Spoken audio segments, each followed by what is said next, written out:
sobrang init. Blackout dito at ang init talaga. Maingay talaga yung isa. So, very stress yung beauty namin ngayon kasi 2 days na hindi maganda yung pakiramdam ng mga bata. So, pero ngayon medyo okay na yung pakiramdam niya kasi naglaro na siya kasi kanina kasi hindi siya naglaro kanina, parang malungkot talaga siya na lagi na siya nakahiga, yung isa naman sinisipon at inuubo. So yun, dapat ayun talaga kami dito para maalagaan sila kasi hindi talaga sila okay nang lumipas ng 2 araw. So medyo madilim at hindi siya mag-open oh my gosh. So hindi ko ma-close yung aircon sa taas kasi blackout dito. So hintay namin bumalik. So medyo hindi ko muna siya ilabas saglit. Sanali lang kami dito kasi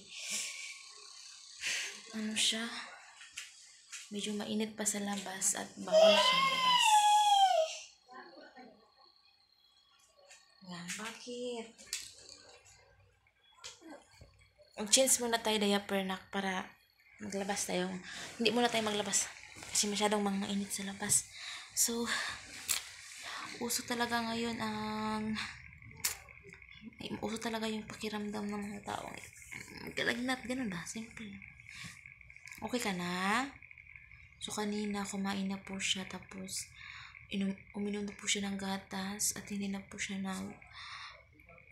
niya nilabas yung mga kinakain niya. So nagpasalamat din ako kay God dahil tinulungan niya yung baby, yung mga bata na maging okay kasi hirap po talaga may magkasakit po kasi lalo na po nga kami yung nag-aalaga ng mga bata. So yun, nagpasalamat ako dahil okay na po sila. So si Timmy okay na yan siya, pero mamaya ko na yan siya ilabas kapag hindi na masyadong init sa labas. So dito muna kami sa loob habang kasi yung isa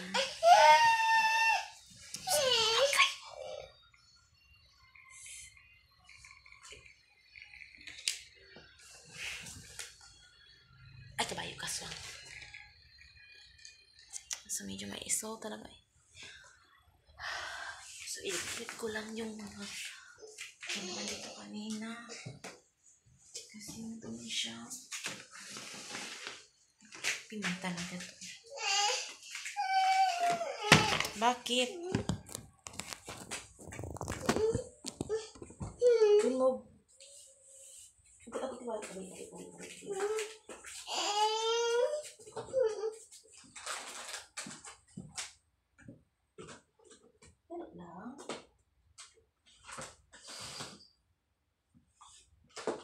Dali lang.